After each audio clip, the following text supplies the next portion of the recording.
to ask questions or engage in dialogue where they see fit. With that, I turn the mic over to our co-chairs, Assemblymember Fred Thiel and Senator Kevin Thomas. Well, good afternoon, everybody, or still good morning, I guess. Good morning, everybody. My name is Fred Thiel. I am the Assemblyman from the 1st Assembly District, which is where we are today, and also the co-chair with Senator Thomas of the LIPA Commission. I first want to thank the town of Southampton for hosting us today, Supervisor Jay Schneiderman, who is here, and we have members of the town board who we will see later because they're going to be testifying. So I want to thank you for your hospitality. And so after meetings in Far Rockaway and in Nassau County and Mineola and Hauppauge, the last meeting is here in Southampton. So I welcome my colleagues, and we'll introduce all of our colleagues. But on the Assembly side, we've got Assembly Member Michaela Szilagyi and Assembly Member Khalil Anderson from Nassau County and Queens, respectively. They are Assembly members, and the Senator will introduce his members when he makes his remarks.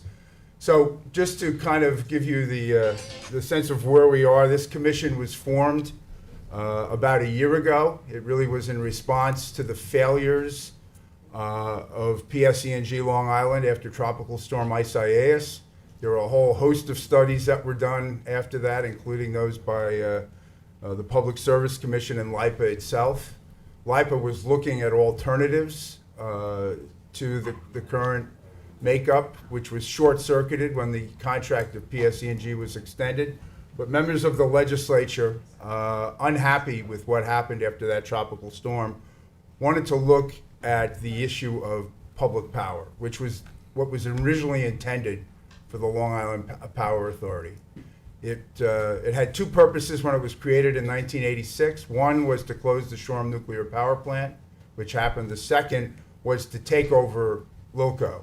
And while ultimately LIPA did take over LILCO, since then, since 1998, they've always contracted the operation of the system to a private utility company, whether it be Keyspan, then National Grid, and now PSE&G. And there have been troubles all along the way with that third-party manager system. And that's what we have. We have a public authority that contracts to a third-party manager. It's the only one in the country. Amazingly, since 1998, nobody has wanted to copy what we're doing here on Long Island. And the reason for that is it hasn't worked very well. And that is why this commission is looking at the issue of full public power. As Mr. Landsman said, we began our work earlier this year. We had public hearings, including one here in Southampton. That produced a draft report, which is online, which is really the subject of today's hearing. That report was also reviewed by the state controller. We've had a second look at the numbers by a second consultant. And now we are at the point of having hearings on that draft report with the goal of producing a final report by the end of November. And the issues that we're really focused on, if you look at the draft report, the issue of governance is a key issue. Right now, LIPA, there are 9 members of the Board of Trustees, and we won't make you name all 9 of them, or any of them, if you're able to. But we can say this, that all 9 are appointed by officials in Albany and not here on Long Island. The LIPA board, regardless of political party, has always been controlled by the governor. The governor has had the majority number of appointments, but the others are made by the Assembly Speaker and the Assembly Majority Leader, none of which live on Long Island. So one of the issues with governance that we've been looking at is bringing governance closer to the people here on Long Island, having appointments that are more locally made. So governance is something we're really focused on. We would appreciate any testimony on that. And then the other major issue that we've heard, and I'm sure we'll continue to hear about today, is labor. And it is the express position in the draft report, and I think of every member of this commission, both houses, both parties, that we want to see the labor force, the unionized labor force, continue as they have, with the benefits that they've always had, their pensions, continue to be private sector employees, and the report focuses on that, and that's a key issue also for us. There's also the role of the Comptroller's Office, the role of DPS Long Island, and certainly the numbers. I think the other thing all of us are united on here, regardless of party and regardless of house, is that it can't cost more money than to have a public power company than what we do now. Nobody wants to pay higher utility rates. In fact, in spite of the fact that, amazingly to me, many people have said how affordable the current rates are, that's not typically what I hear from constituents. But it's imperative that this not cost more and hopefully save some money. So that is really what we've been focused on, and we look forward to hearing from you today on all of those issues and more, anything relating to LIPA and PSE&G. And at this juncture, I want to turn it over to my co-chair, State Senator Kevin Thomas. Thank you and good morning. Thank you to my co-chair, Assemblymember Thiel. Everything he said is exactly what I wanted to say in my opening, but he beat me to it, everyone. But I want to add, in addition to governance and labor, we are also looking at accountability. You know, how do we hold a public entity like this accountable if they fail us? So all of these factored in go into the final report. You know, we have toured Long Island and Queens.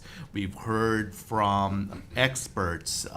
We heard from ratepayers. We heard from elected officials. We want to do this right. And we will always keep you in mind when we, pass any sort of legislation up in Albany. That being said, I'm here with one of our commissioners, Senator Palumbo.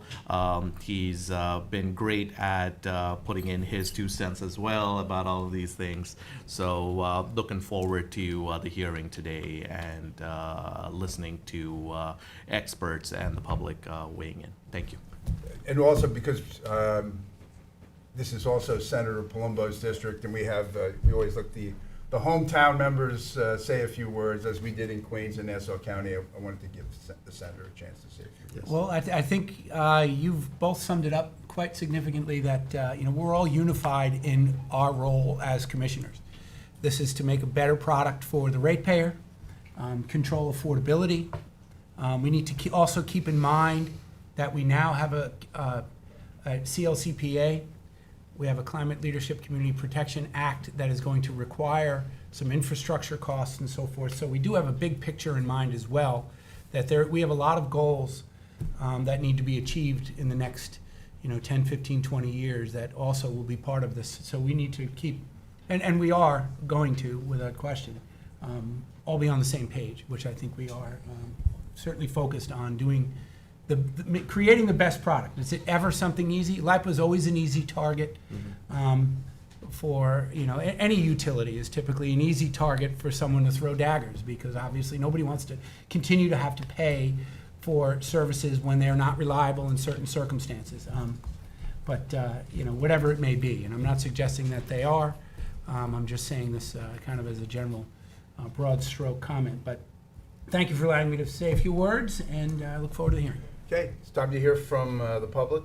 Rory, let's have our... You got it. Okay, so our first witness is John Bouvier, council member, and then we will have Tommy John Scavone, apologies, also a council member. Please limit your remarks to 3 to 5 minutes, and you're up, Talking to sir. an elected official, how is that possible? Shall I start? Yes. Please. Is Tom Gogol in the room from 27 East? He's not good. So I'm going to, Tom Gogol, in an article for 27 East, recently wrote that the Long Island Power Authority was always supposed to be a public utility since its creation in 1986. But that's not quite the way it worked out, and I agree with him, and I was hoping he'd be here because I wanted to thank him for the article. As this commission's notes in their April 2023 report, the unique third-party model lacks accountability and efficiency, as so many studies and analyses of LIPA's shortcomings over the years have documented. A transformation is necessary, the commission noted, because for decades, LIPA's been the only utility in the United States using a third-party service provider model to deliver its services, and this model has too often failed to provide cost-effective and reliable service to LIPA ratepayers. A restructured and reorganized LIPA, were to directly manage the operation of Long Island's electric grid, could save taxpayers between $50 and $80 million a year, the report notes. I should also note that a working relationship and climate between the authority, utility, and municipalities is contrary to our mutual goals. The town of Southampton is actively pursuing CCA, Community Choice Aggregation, a New York State approved program that enables municipalities to accelerate the transition to clean energy and improve cost benefits on behalf of residents and small businesses, and CDG, which is Community Distributed Generation, that's locally produced power, that is making a difference in our clean energy future and creating an exciting new chapter of renewable energy in New York. We are also quickly growing space in our energy future as more and more renewable energy sources emerge in our efforts to meet our New York State renewable energy goals and emission standards that are critical for a myriad of obvious reasons. Here in our town, we have many low, moderate, and fixed income residents that are directly affected by the high price of electric energy, estimated to be the 4th highest in the nation, and produced over 90% by fossil fuel production. We need a true public power authority on Long Island to equitably meet these efforts and goals and critical priorities. And I wanted to thank members of the committee and chairs for all the work that you've done. And I certainly support what you've produced and support what your report says. Thank you. John, I have a question, there may be others, but I wanted to focus primarily because you and I have worked on this, the CCA program that you mentioned. And, you know, this is something that we run into a lot, is that, you know, the CCA was a program that other parts of the state, all other parts of the state, were able to benefit from with certain rules and orders that have been put down by the State Public Service Commission, but not Long Island, because LIPA is not subject to the Public Service Commission jurisdiction, and there was a completely different program for Long Island. Could you just comment, and we ended up having to do special state legislation to ensure that Long Islanders had the same rights on CCA as the rest of the state. But could you just maybe comment a little bit further, maybe expand upon the difficulties that you had here on Long Island with that kind of program versus the experience in the rest of the state? Sure. Well, I guess I should describe what community choice aggregation is. In simplest terms, we have a third-party administrator that we hire to go and buy electrical power from different sources, renewable being one of them. Obviously, that's critical to many goals. We have a global responsibility, we have a local responsibility here on Long Island, and particularly in Southampton, we have energy goals that we're trying to meet. And CCA it appears to be that tool for us, one of the tools for us. The difficulty in initiating that, as you well know, we ended up having, I think, the tariff had to be initiated. We had to get PSC involved. It was a real uphill battle over time. I always felt that we were being competitive with the very utility that we're trying to work with, and that to me that was always the problem. I don't know if you want me to go into more depth, but it was just a very difficult road to get to. The process we're in right now is that we've issued the RFPs, which we sent out RFPs under CCA to get a number back from them as to the price per kilowatt hour for certain fuel sources, renewable and otherwise. So it's not just renewable, but that's obviously part of the goal. That has to at least meet or exceed or be below the price per kilowatt hour for our local residents. That's the goal that we had set for ourselves. And there are people who want to spend more money because they want to actually have use renewable fuels for everything, and that's their prerogative. And under this program, that happens. Trying to work with the utility to find places to hook up, what those costs would be, all the things that you can imagine you would have to do in order to be able to put the energy that we would buy into the grid became a point of contention in some ways. Let me just ask you about one other aspect of this, especially since you're an elected official. One is governance, and I mentioned in the outset, all 9 members are political appointments that happen in Albany. In things like such as CCA, if we did have a board that was where the appointments were made here, maybe by local government here on Long Island, would have some of those appointments really closer to the people. Do you think that would make a difference when you're dealing with issues such as CCA? I do. If you recall, Mike Gordon, who's here from Jewel, had made a presentation to you at the first time you were all here, and showed how our grid is intensely tight, for lack of a better term. It's very hard to find interconnect points in it because it's so old. It hasn't been updated. It's very hard to add new fuel sources, particularly under CDG. If we want to put a solar array, we have to find places where that's cost effective to do that. And that's something that local people in the local municipality would have a better understanding of, and would be able to work to guide that, to help decide where that makes sense and where it doesn't make sense. That goes to storage, it goes to a whole bunch of other issues in that regard. So I absolutely think that's one of the problems that we've had is sort of the communication. If you start to think about it, when you get a bill, that has to be reflected on the bill, where that energy came from. Particularly with CCA, that all has to be handled at a local level, particularly with those types of programs. So the simple answer is yes, but it's a complicated question to answer. Thank you. I wanted to point out we're joined by Assemblymember Doug Smith, also from Suffolk County, so on the Assembly side. Is there any other members that have any questions? And I caught your testimony while I was parking, so. Oh, okay. I was watching live, the live stream's working. And I thought the mic was off. All right, Senator Palumbo. Just a quick follow-up, John. How are you? Good morning. So, how do you reconcile that conflict when you have CCA and you see some residents and individuals who are saying, regardless of cost, we need to get renewable, we want to go all renewable, and then there's obviously a dynamic like, well, there are other people who don't feel that way. We're trying to at least break even, maybe even save a few bucks when we're buying other energy. How do you reconcile that? Who is in charge of that? If you could just explain that to all of us. You mean here locally? Yeah. Well, you have the option of, start simply, you want to put solar on your roof. That offsets your cost. That is either put back into the grid, not as a real electron, but it's done through a process that defines how much energy you produced, and that's deducted from your bill and otherwise. Where that becomes a problem is, number one, what the cost is to do that. Wherever you have opportunities to add cost to something, somebody will see that and add a cost to it. And it negates the whole purpose of what we're trying to do.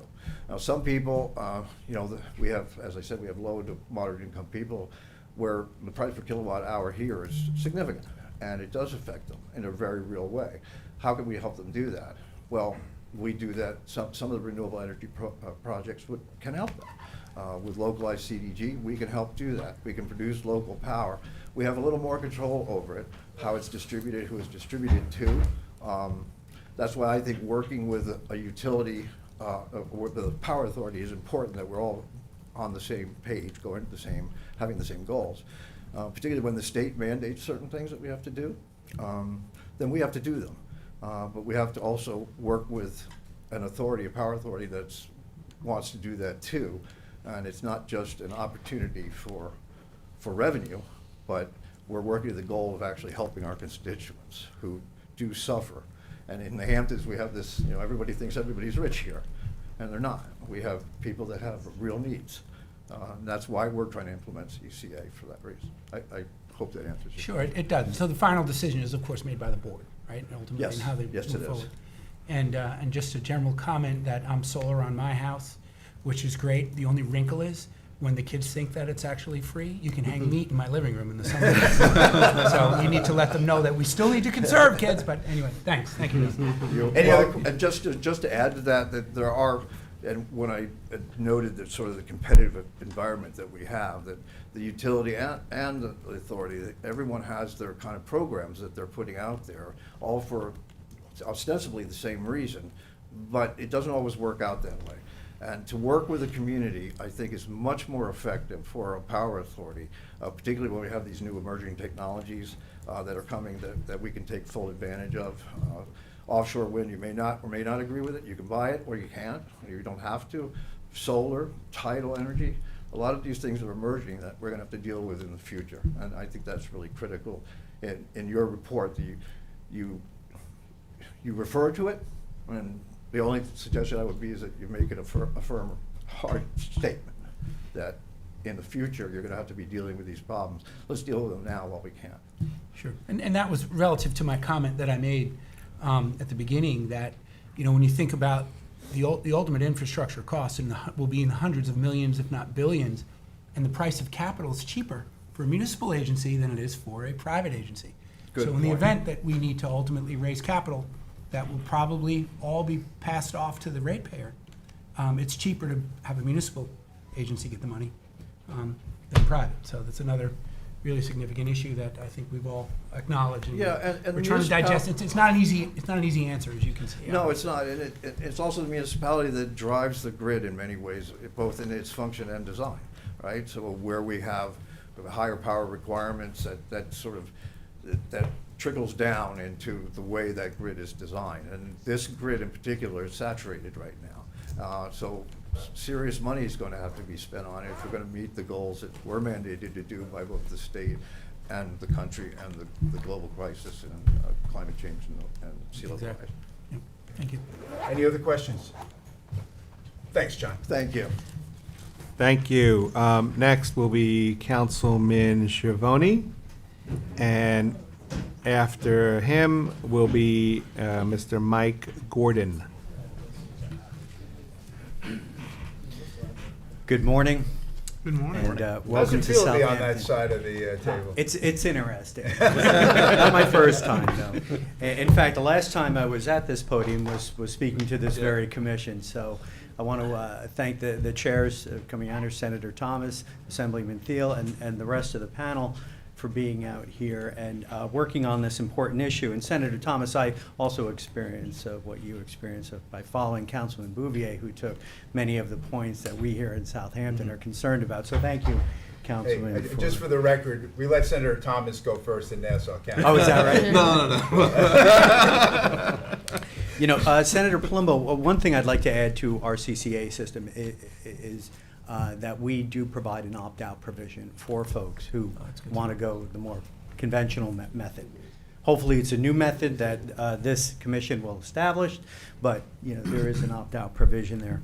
So I was here earlier when you were here in the springtime, and I fully support what you all are doing. And I had advocated for a publicly elected board. I understand that may or may not necessarily be in the cards, but you know the trustee selection of this board is crucial. Assemblyman Thiel, you noted that in the beginning, and right now we do not have control over this monopoly, and this is what I consider it. This is a geographic monopoly. It is owned by the people of Nassau, Suffolk County, the Rockaways, And Queens, thank you. I always take care of Queens. Thank you. Rockaways, right? We're on the grid. We're on the grid. Yeah. Shout out to you, Cliff. Absolutely. So, you know, it's the people of our districts that should be in control of this. So I implore the commission to make sure that a majority of the trustees have some kind of accountability to Long Island and Queens so that, you know, we actually have say in this thing as it moves forward. Albany's a long way away, and a lot of the officials that are elected statewide may or may not have the same interests as we do. So 3 main points. That was one. Local control is imperative. The other, collective bargaining agreements. through no fault of their own, the workers who provide the electricity, who work on the poles, those need to be maintained, those collective bargaining agreements. So thank you for keeping that in your draft plan, and I hope that that moves forward in that capacity. And, you know, the other thing that I want to say to this panel is that the legislature didn't have to do this. You probably could have let the contract renew in 2025, but you are working on this because you see that there is a problem here, and that this third-party setup that we have out here on Long Island and Queens is, it just isn't, you know, optimal. And so I appreciate all of your time and all of your work, and I look forward to have this thing passing in the next session. So, thank you. Thanks, Tommy John. And, you know, during the first round of hearings, we spoke a lot. We heard a lot of testimony, a lot of discussion amongst ourselves with regard to an elected board. And there was a lot of interest in an elected board. But we had a number of policy considerations that we wanted to promote. And one is a more accountable board to people on Long Island, and the other was to protect labor. Mm-hmm. And those collided because in the draft report, you know, we were advised by our attorneys that to best protect labor, particularly their rights under the National Labor Relations Board that they have, and to maintain those, that an appointed board would be considered more favorably, you know, as far as continued federal jurisdiction than an elected board. So kind of the fallback position was, well, an appointed board, but more local control. And that's kind of how we got to where we are, at least with that issue. You know, so it wasn't just, well, let's just abandon the idea of an elected board. There was a rationale. Mm-hmm. Oh, I'm sure there behind was. that. And I hope that you include the counties with that, or, you know, that would be fantastic. Or even the town of Southampton, we would be more than happy to appoint a member of the board here. But I know that we're one of And 10 it in also Suffolk points County. out, I think, also the key role that a citizens advisory committee would play, or could play in Labor's future, you know, where they have, you know, real input, there's real interplay between the Board of Trustees and the citizens. That's another mechanism, I think, to foster local control. One that the trustees would meet with regularly and Exactly. get real input from that. Okay. Any questions? Thank you. Thank you. Thank you. Next is Mr. Mike Gordon. Let me And turn off my cell phone. For some reason, I thought I had it turned off. okay. And then after Mr. Gordon is, thank you, is Jennifer Harrison. Mr. Gordon, you're up. Thank you. Now, I am hopeful this was not set up, and we are not. I hope that more than sounding like an obstinate bass voice in the room, that I'm looking to connect a lot of what we feel is right to some of the more pragmatic issues related to funding. So that when, and maybe opportunities to enrich the report as well. So, and the report is a great piece of work. I want to congratulate you guys on the work, you team, men and women, on the work that you've done. A couple of things. One, there's a lot of reference to community engagement. And I think that the more practical community agency that you can bring into actual agency and local connection and control, the more powerful it'll be for a couple of reasons. So when you look at funding, the report talks a lot about FEMA eligibility, and it's way more than FEMA eligibility from my perspective. It's all of the BIL and the IRA is related to Justice 40 initiatives, and community agency is really powerful, not just focusing on on equity issues, but community control is also very important. And if you can, I don't know if you will, but references to Justice 40, community agency, workforce development from local on up, and governance construct, I think it'll help with respect to LIPA funding. So let's scoot on to, yeah, I'm going to scoot over this because it's a basic, it's the basic plan, which is which John has begun to describe. It's distributed energy resources for the benefit of the disadvantaged communities, and it is power purchase decisions, which, yes, if we move to power purchase decisions, John has mentioned that, that next month, the board, and to clarify your question, it will be the board that will be making that decision, should have the opportunity to make a decision with respect to electricity supply on behalf of residents. And the board will make the decision, the degree to which the default offering is renewable. Anybody can opt out, but that will be the board's decision. And in this contract or the next, we expect that the Southampton board will have the option of contracting with the offshore wind, which is why the picture is up there. And the thing to keep note of in future LIPA contracts is that when LIPA does power purchase agreements, they are for energy and capacity. We really believe that it'll make LIPA more cautious if they are consistently on the bypassable portion of the bill to create a vibrant local market. So let's move on. We already have. And so the second piece that we're referencing is the development of local resources. And I think that as we incorporate municipal authority in the development of local resources and as much local authority as we can into the LIPA charter, it means that those local resources can be integrated into the local plan, and that's critical. So let's take a look at the next one.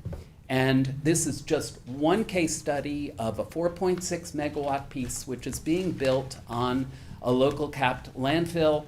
And you're looking at some of the jobs created, but it creates more than workforce development. It actually creates hiring. So if we can move on from here as well. And I'd like to spotlight legislation that Assemblymember Teal was referencing earlier. And that legislation is critical for equity opportunities on the island. It's not just Assemblymember Teal, it's Pete Harcum, and it is the state and local clean energy partnership. This is just one example of this one project and what it means. When you go door to door to subscribe community distributed generation or community solar, what happens is that the door-to-door folks and the folks who are ringing at night are ringing rich people. That's just the way it is. But when the community has the capability to designate where those 20 years of bill credits go, the community, and Southampton in this case, would like to focus this project, and Assemblymember Teal's legislation would enable the community to do this, specifically on these 719 families who will get 20 years of bill credits. This is their decision. Mr. Gordon? Yeah. You've exceeded the 5 minutes. Oh. So if you want to just bring it to a quick close, please do. Okay, cool. Let's quick go here. You've seen this. It's the constrained grid. If we move to the next one, local agency, so there's $523 million that Gordon. LIPA will hear about next Mr. Gordon. week or Your- 2 weeks your- from now? Your next sentence needs to start with "in conclusion." Okay. And then the members have opportunity to Okay, ask you cool, questions. absolutely cool.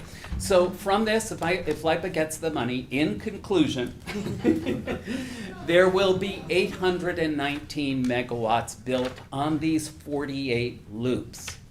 The question is, and for Justice 40 reasons and for community agency regions, the question is, what will they provide the local communities? And where will they be built? Where will those, and that is dependent on smart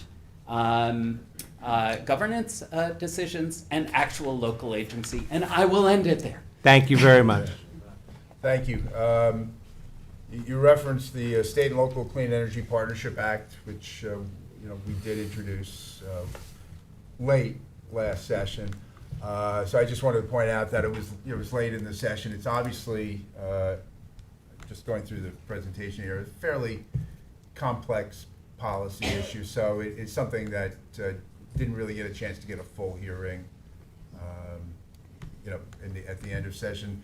Those of us around the table remember that the budget was late and the time for legislation was fairly compressed at the end of session this year, but it is a priority for 2024. We look forward to working with you. I guess my question, and maybe this will lead into some of the things you wanted to talk about, but with that initiative which you described, and how do you see a fully public power company, a public authority, helping with that regard, in that regard? I think that if you have, whether it's elected or appointed, I have my feelings, but you know what, big deal. You've got the issues that you understand far better than I. But as you build that, if the agency is developing specifically community benefit plans and community benefit agreements related to ownership, it will open up a good deal. So FEMA's like $1 billion, LIPA spending $700 to $900 million a year on grid upgrades. But there's way more available, and it'll open up because they score roughly 20 points out of 100 in just about every federal application. So specifically integrating that into a charter, I think would be really powerful, well beyond FEMA dollars, with future grant submissions, with the Loan Programs Office, which has $416 billion, which is low interest capital. So you were discussing municipal capital.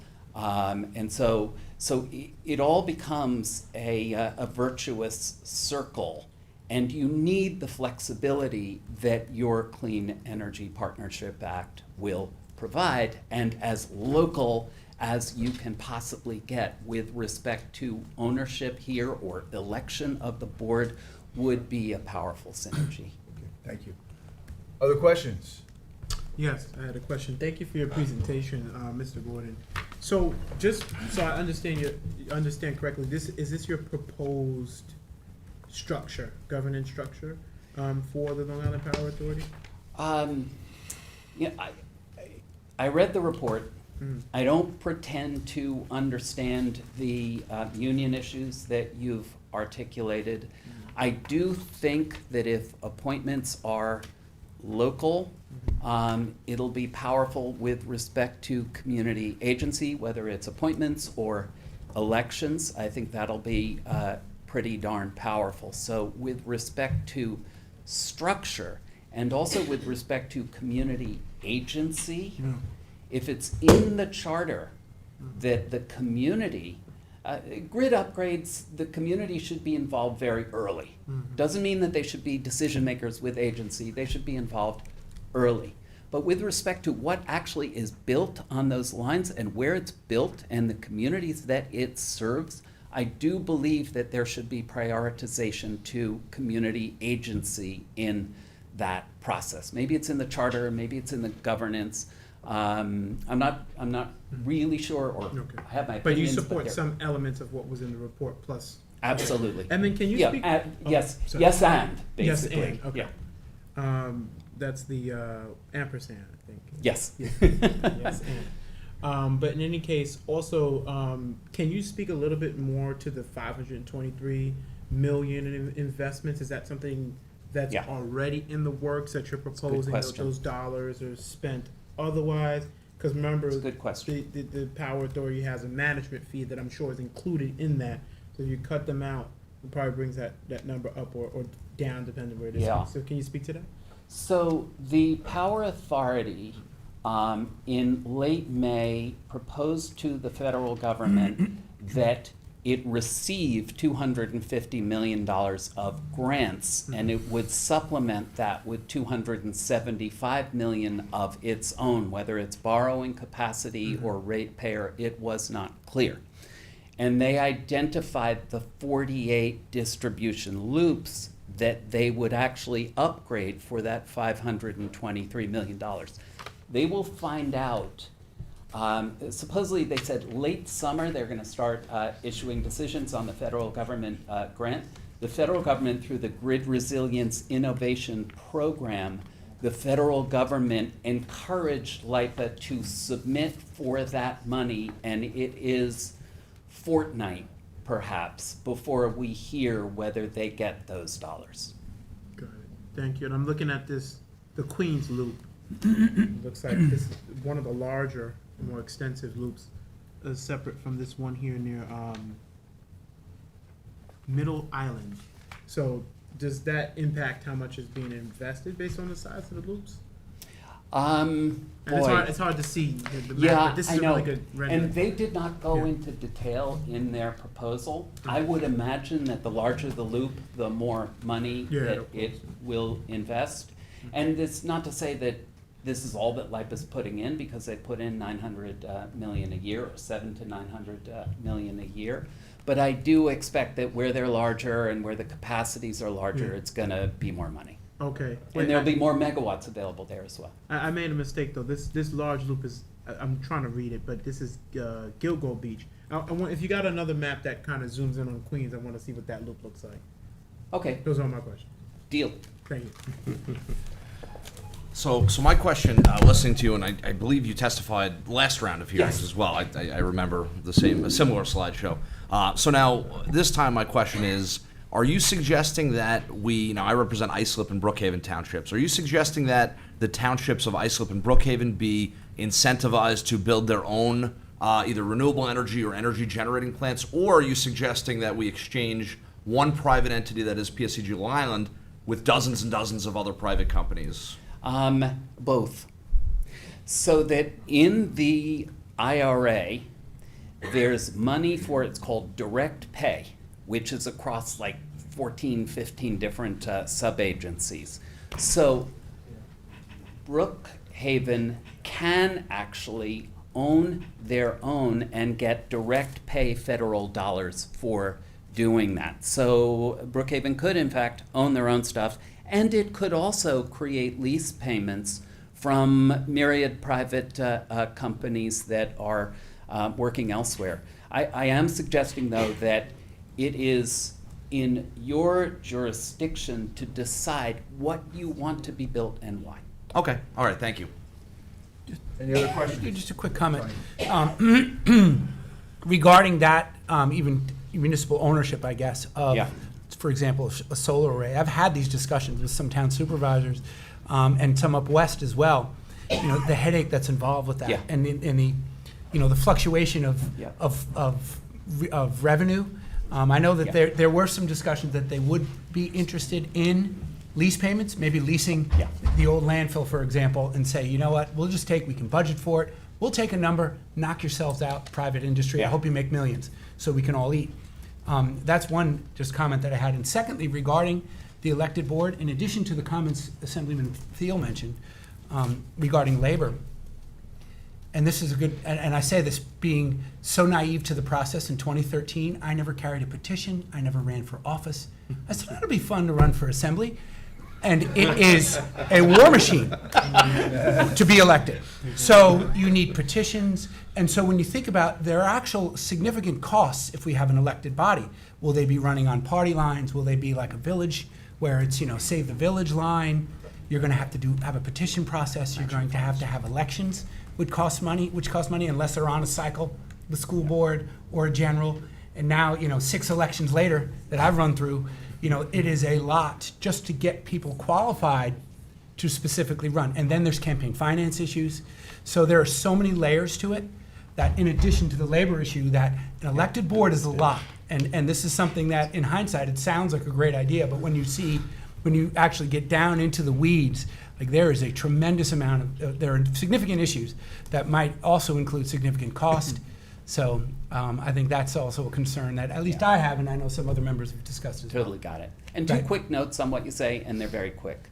One, with respect to municipal ownership, many municipalities won't want to own. Of course, some of the risks that you are discussing are addressed with Fred Thiel's legislation, which is that you have guaranteed subscribership at guaranteed rates, so you don't need to worry about the money.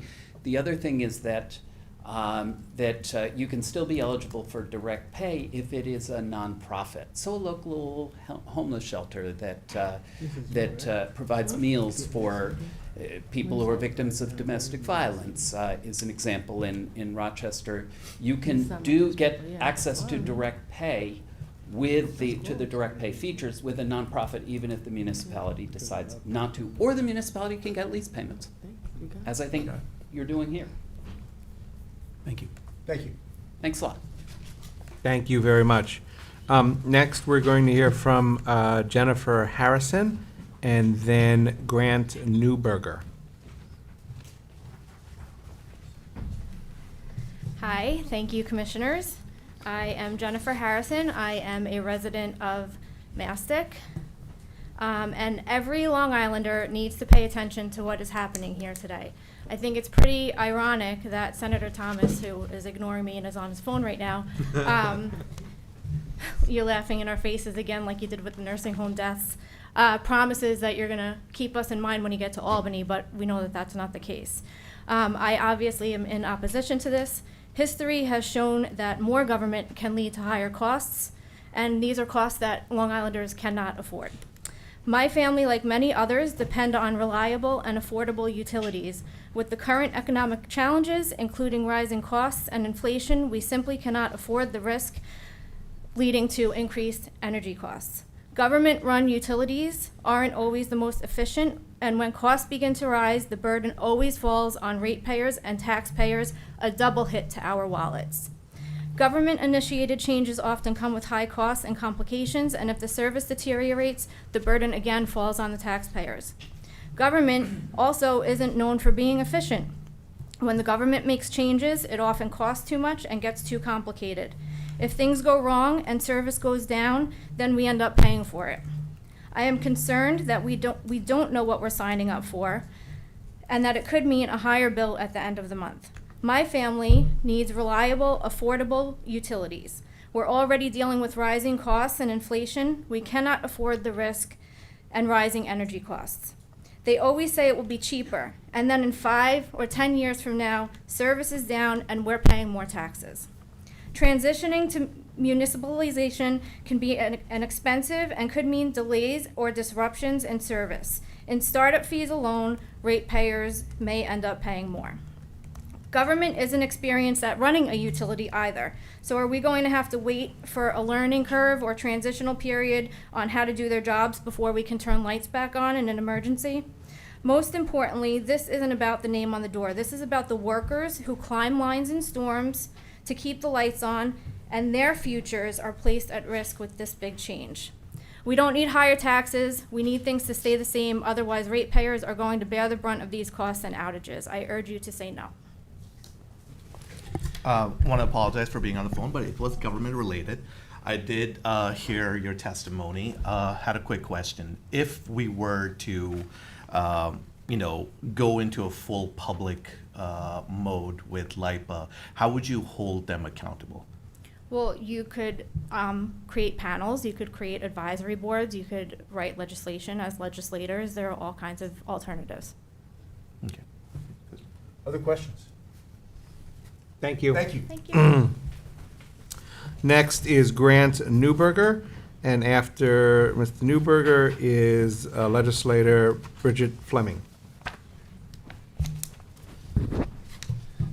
Good morning. Thank you very much. Grant Newberger on behalf of the Building Construction Trades Council of Nassau and Suffolk Counties. We represent the 36 different unions in the construction industry here on Long Island and have a membership comprised of 65,000 local Long Islanders. I also appear today on behalf of our president, Matty Arasich, who sends his regards that he couldn't be here himself, but I'm here. So He ruined his perfect attendance right I now. know. Okay. he was really looking forward to seeing you again.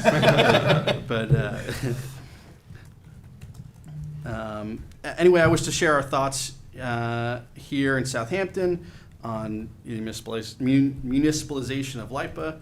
PCG Long Island, as it stands today, manages a workforce of 25,000 experienced employees. These individuals have tirelessly delivered reliable power across Long Island, and especially those residents throughout the Hamptons. IBW 1049 members within this workforce are tremendously skillful and are individuals who fought to keep the lights on during some of our most dangerous storms and our most pressing times of need.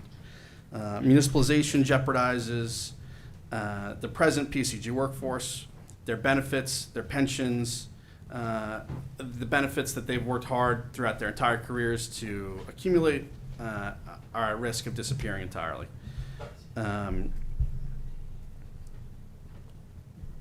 Their expertise and bravery should not be questioned.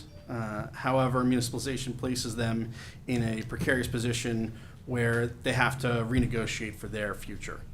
Additionally, it should be reminded how greatly affected by municipalization ratepayers and taxpayers will be. I'm sorry. It shouldn't be. It should be stated that we as union members are residents here on Long Island, and we are also ratepayers and taxpayers. We're not just some scary entity. We are the volunteer firefighters. We are the softball coaches. We are your neighbors. Residents here, are already facing the daily burdens of inflation, and talk about looming recession is always part of daily dialogue in every household, and increases in rates, cannot be an option. Beyond the potential severe impacts on workers' lives, the cost estimates are completely speculative. Do these calculations truly account for the unrealized costs 5, 10, 15 years from now? There's no guarantee that municipalization and unrealized costs, including the immediate huge cost of acquiring the utility and its infrastructure, would save already overburdened ratepayers and taxpayers alike. Municipalization of LIPA introduces uncertainties that could undermine efforts to deliver reliable services, negatively impacting consumers and workers' lives. I came here today to carry the message of my brothers and sisters in labor, and I'm proud to stand here in solidarity with those members of IBW 1049. Thank you. Thank you. Just a couple of points on the labor issue, and again, I'm going to say this without exception. Both sides of the aisle, both houses, the draft report all talks about protecting the workforce. This commission was formed not because there was any dissatisfaction with the performance of the 2,500 members of labor that provide the services. And I've used this anecdote a number of times, whether it was Superstorm Sandy or Isaias. We'd have these phone calls with the suits at National Grid or the suits at PSE&G, and hours of my life I'll never get back. When I wanted to know what was going on in my district, I'd go down to the local substation and find out what was going on, and that's how we found out. So, from the beginning, there's been nothing but wanting to protect labor, and that's in the draft report. Nobody's ever talked about Tier 6. Nobody's ever talked about them becoming public employees. The model, or certainly one of the models that was looked at is, right here in this community, down the street, Southampton Hospital, 1,500 workers at Southampton Hospital, $11.99, private sector. And Stony Brook University took them over, public entity. And that legislation that led to the takeover by Stony Brook University, still $11.99, still private sector employees. So you can have a private workforce and still have the public entity. And just the last thing with regard to your testimony, you said that we would have to acquire all of the infrastructure. We don't. We own all the infrastructure. This is about who manages the infrastructure. Is it going to be 9 appointees from LIPA that are appointed in Albany and a company that manages, that's from New Jersey and has their first interest there? Or are we going to take back control over our utility? And to me, that's what it's about. And I've said it before, I'll say it again. You know, if we find, after talking to our attorneys, that we can't protect, there isn't a mechanism to protect the rights of labor and the benefits of labor, this thing will not move forward. Thank you. Thank you, I appreciate it. I stand by what the co-chair says as well. Thank you. Next is legislator Bridget Fleming. After her will be Tina Jacobowitz. Hopefully we can still get Thank you. appointees from Good morning. I'm Bridget Fleming. I represent the South Fork in the Suffolk County Legislature. So good morning, Chairperson Field, Chairperson Smith, and the members of the commission. I'm very grateful for the opportunity to address you. I know these hearings are about comments on the draft report. We've heard a lot on the substance of the report. I wanted to just mention about the report itself. It's a terrific product, and I really am grateful to the commission and certainly your staff in putting together this report. It's rare to have, you know, such a cohesive document that has the complex history of LIPA and all the considerations so carefully spelled out. So thank you for that effort. And I wholeheartedly support the conclusion that municipalization of the utility is the best way to go. We're facing a period of enormous economic transition, whether we like it or not, and energy supply is at the dead center of that transition. The utility responsible for our energy supply on Long Island and in Queens has failed. The third-party management structure doesn't exist anywhere else in the power industry. Hybrid management doesn't work. The restoration, communication, and accountability failures following Tropical Storm Isaias are undisputed. They're certainly not contradicted in this record. But it's also just common sense that any third-party management arrangement is basically using ratepayer dollars to achieve a profit for the third-party manager. In addition, running such a large utility through relatively short-term contracts makes long-term planning more difficult and less likely to achieve the goals of ratepayers.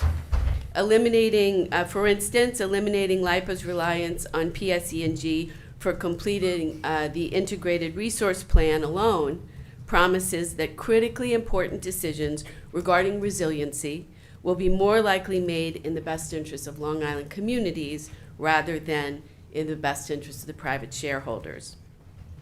Transition to a public utility will likely result in significant savings. And I have to say I've been a little bit surprised to hear comments that savings might not be meaningful because when divided amongst all the ratepayers, they may not be felt. $50 to $80 million a year is real money.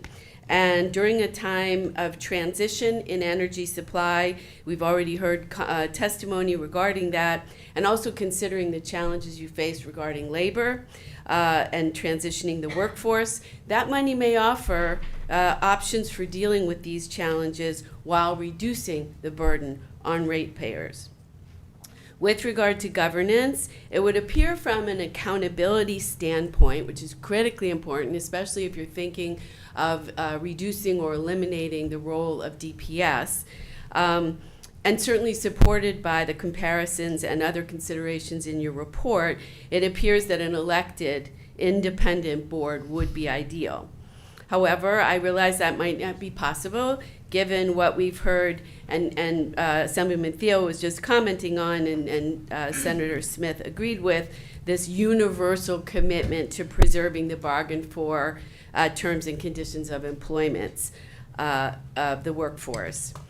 So I'd ask you to consider a governing board, perhaps comprised of members who are appointed by elected officials, appointed perhaps by members of the state legislature, specifically of Long Island. I don't know if it's possible to create a board in itself that is only members from Long Island that have appointing authority, but I'd ask you to consider that possibility. Consider the importance in our particular circumstance of members being appointed primarily to represent geographic areas. And I'd remind you, I represent the South Fork. We sometimes have some trouble getting heard in the larger bodies of government. It's important because of geography, and I think specifically of resiliency goals, for instance, on the South Shore, in Queens, in the Rockaways, versus inland communities. Operations differences, considering the very varied density that you have in the service area, and the needs and concerns, as well as local communities with differing commitments to the pursuit of alternative energy sources. I'd advocate for use of a citizens advisory committees to advise, I would say, on particular subject areas, like, for instance, resiliency, considering that we're a coastal community, or the transition to clean energy. And I would just note here in Southampton, you've already discussed the great efforts that Southampton municipality has made with regard to community choice aggregation. They're facing real challenges around battery storage. East Hampton is a leader in alternative energy. So I think a community advisory board would be particularly important. The Nature Conservancy on Long Island did a solar roadmap, and we're faced with real challenges in terms of data sharing for the siting or the potential siting of mid to larger scale solar. That could be eliminated with good communication with a board from Citizens Advisory Committee. Legislator Fleming, just if you could wrap it up. Sure. In terms of issues regarding labor, I know they're legally and structurally complex. I trust, based on what we've heard and the report, that there is universal commitment to protecting the bargain for wages and quality of life and the pensions of 1049 workers in Servco. This commission, the legislature, will have to work closely with the labor and their attorneys to get that right. But I recognize that this is a critically important effort, particularly at this time for Long Island. I know it's not easy. I'm deeply grateful for your efforts, and I wish you the best of luck. Thank you. Thank you. Bridget, I have a question. Thank you for your testimony. You know, we've heard of this in all 4 hearings. You know, public versus private. You know, government can't shoot straight. We need a private company to do that. You know, I'm going to give 2 examples. One is the delivery of another utility, water, and the experience in Suffolk County with the Suffolk County Water Authority versus our friends in Nassau County who have had to deal with private water companies. I think it's New York Water, which Liberty. Liberty, which required government intervention to help the ratepayers there. And you know, I've kind of identified the Water Authority, Suffolk County Water Authority, as an example of an efficient utility that has, until recently, very reasonable rates, and now they've had to charge a little bit more because of PFAS and PFOA and all the regulations there. But you know, really kind of a model of efficiency, a government model. And on the other side of the coin is that you've got, you know, we take transportation. Let's look at the Long Island Railroad, public, versus the Hampton Jitney, private. Who would you rather be, right? Hampton Jitney. So my point is, yeah, you know, I don't think it's necessarily public versus private. It's the question that Senator Thomas asks every witness, and that is, how do we provide for improved accountability? And I think that's the relevant question, whether this is public or private. So I'm not going to ask his question. I'll let him answer. But I mean, but your experience, I think you have a good experience because you've served on committees, et cetera, with oversight with the Suffolk County Water Authority. Do you share my view? Well-run utility, affordable, you know, typically not on the front page of the newspaper. Right. No, and it's a great question. First of all, I want to apologize, Senator Thomas. I called you by the wrong name. It's all good. It's all Smith good. here. That's fine. But, well, I'll go to the example of the Hampton Jitney. We in Suffolk County run the bus system, the public bus system, and we've recently transitioned to a pilot here on the South Fork, which is a public-private model. We went out to bid with a competitive bidding process, and the Hampton Jitney and a software company won the contract, and they are now running microtransit pretty effectively here on the South Fork. So I think that, and that couldn't be done just in a private model. Public transportation needs to be run as a public agency, and I think it's been fairly successful. I'm not saying that there aren't concerns, and I certainly think you need to look, if you cannot do an elected board which has its own accountability built in, you really need to make sure that you're building accountability in. So if the first step is the elected legislators who are appointing that board, you know, one would hope that you'd be able to build some of that accountability in there. But I'd also take a hard look at DPS's role to eliminate DPS altogether, you know, when you have an appointed board, may present some challenges. They're not easy questions, but I have to admit my brother serves as an elected board member on an electricity board in Colorado. Much smaller, but very highly rated and very effective. Los Angeles has a board that is highly rated with regard to reliability. And I think in your report, you talk about 4 out of 5 of the large utilities that are public are also rated highly in terms of reliability and customer service. So obviously excellence with regard to the folks that you choose to do the work is going to be critically important. But I think there certainly are examples you know, that demonstrate that it is quite possible to do this right in a fully municipalized way. I didn't ask Senator Thomas this question, but I thank you for answering it.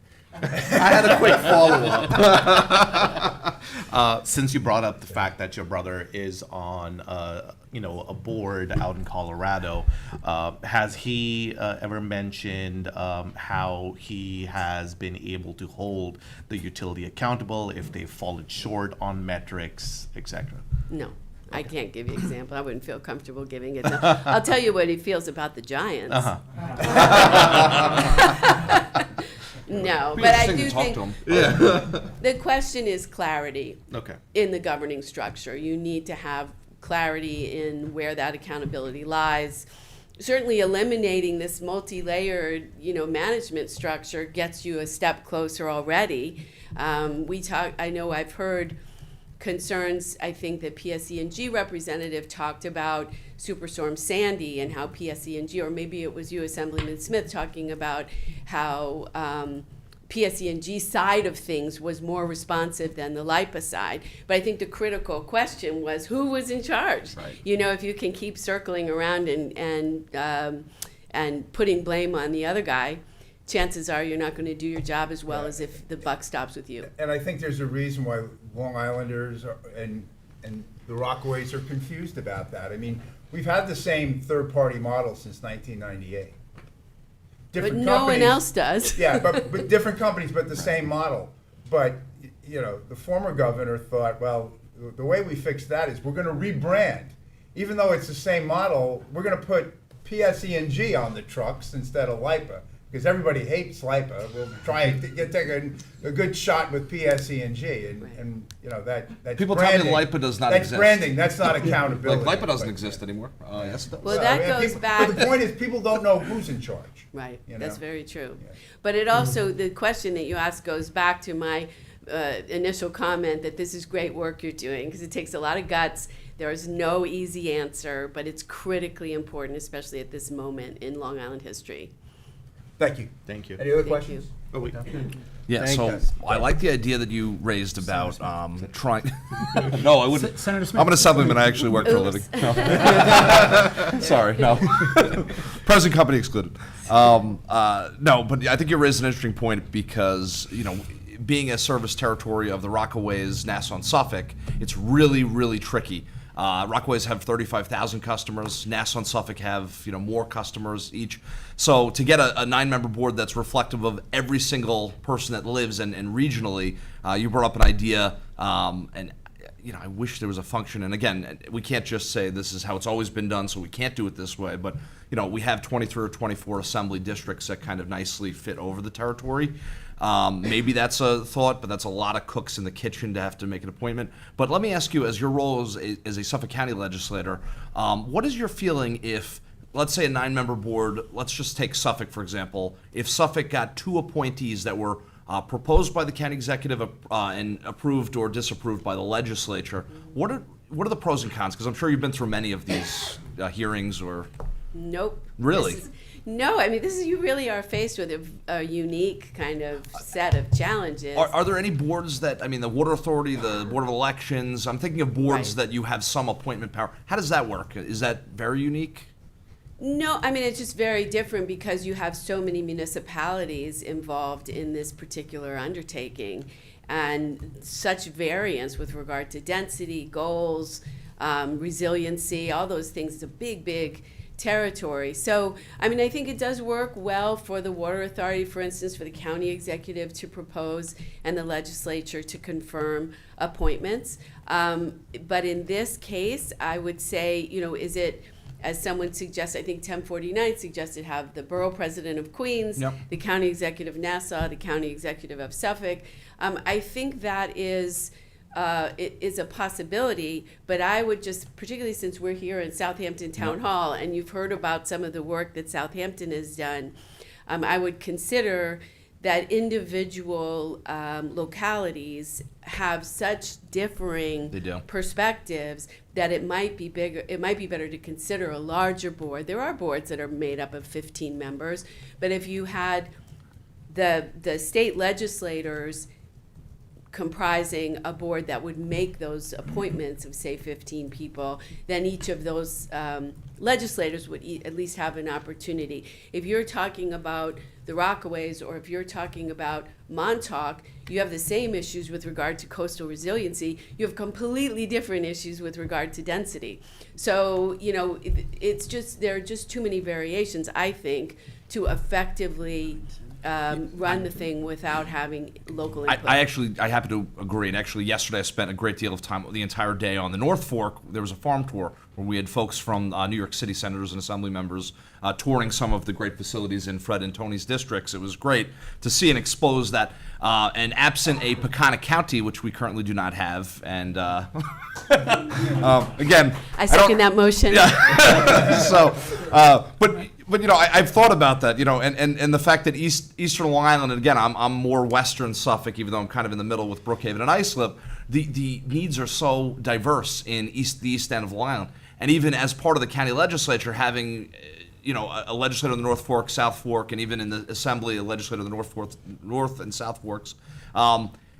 It really, there's something missing, so we want to make sure everyone's voice is captured. So I guess you're right, that brings up a really interesting thing, because since we don't have a specific body, even, I mean, I know there's a board of, not a board of supervisors, but a supervisors association, but it's very informal and it's in all of Suffolk County, so I guess that's a tricky one, but I agree with your points. And the diversity isn't just geographic operational considerations. You also have very different commitments to the goals of the CLCPA and to the goals of fossil fuel reduction. And I think those need to be supported, and they're currently not. It does present a unique, or certainly a different set of challenges. Most of the public utilities that we've looked at, as you said, that are very highly rated, many of them, but they're single entity jurisdictions, right? Like, you know, somebody mentioned, you did, I think, Los Angeles, Sacramento was the model for Long Island Power Authority originally, but, you know, it's one government, one locality, so that makes making the appointments a little bit easier. You know, like the Suffolk County Water Authority, county executive proposes, you confirm, but when you've got multiple jurisdictions, 3 counties basically, and a lot of towns and a really lot of villages, villages believe they have a role in this process too. They're on our advisory committee. That in devising a system for the governing board, it does present some challenges. And don't forget the school boards, when you talk about micro grids. We have talked about microgrids and the importance, especially in extreme weather events, of having school districts, capable of forming their own solutions. I mean, those are important to hear from too. And Doug, I can put you down as a co-sponsor of the Pecana County bill. I'm in. All right. Thank you, Bridget. And Thank you for your effort. Thank you. Next is Tina Jacobowitz, Out of this rat race. and then Luis Mendez.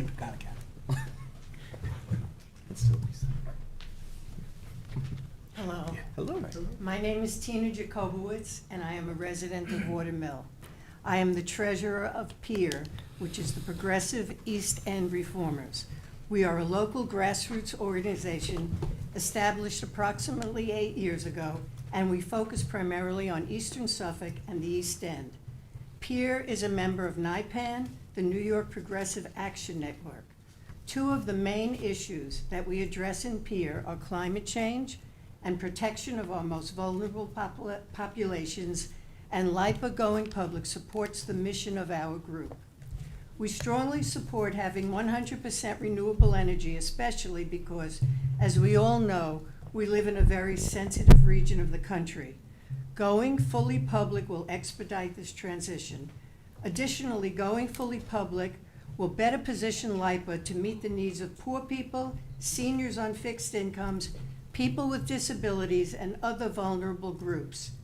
Speaking for myself as a resident of Watermill, my electric bills are outrageous. We knew when we purchased our home in 1994 that having a fully electric house would be expensive. However, we never expected our bills to be between $500 and $600 a month. We don't live in a McMansion. Our house is small, and each room has its own thermostat. We never heat or cool all of the rooms, only the ones we live in.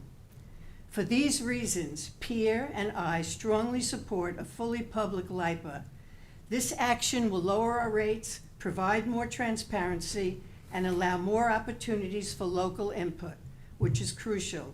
Let's make it happen. I urge the Commission to introduce legislation in time to pass in the 2024 legislative session. Thank you. thank you. And if anyone's interested in PEER, I have some cards to give out. Thank you. Questions? Thank you very much. Thank you very much. Next is Luis Mendez, and then Nick Michaels. Michelli. Thank you. Good afternoon, members of the board. Mr. Mendez, you did preserve your perfect attendance. Yes, thank you. Thank you. And by the way, Deserves a gold star. let me start by saying thank you for your time and attention to those of you who might not know. My name is Luis Mendez. I'm the former Deputy Director of the Nassau County Office of Minority Affairs. And also, I'm one of the founding members of Empowering Young Professionals. I will be missing you guys next week when I no longer have to travel throughout Nassau, Suffolk, and Queens, for that matter. We will miss you too. But the one thing that I can tell you is, going by the regions of Long Island, I realized not only the impact, the diversity, and also the needs are different in each community. I'm going to take some time to kind of read something that to you guys that, as a matter of fact, you should all have in front of you. LIPA President Thomas Falcone, who's the Chief Executive Officer, sent me a letter yesterday, dated yesterday, emailed me the letter, and that letter also went to Rory Lankman, who's the Executive Director for the Legislative Commission on the Future of LIPA. Apparently, they are calling a canard on me, based on my testimony to you guys about MWBE and the lack thereof as far as LIPA. They claim that LIPA now has a compliance, it's in full compliance with Article 15A, and that I've been giving you misinformation, or that someone gave me misinformation. Well, I'm an expert on MWB, right? And so you can have compliance without having participation, especially when the entity they cited is the As you know, the Empire State Development Corporation, which all of you must have problems with your constituents being able to get certified over at least All the a time. year's backlog, All the right? time.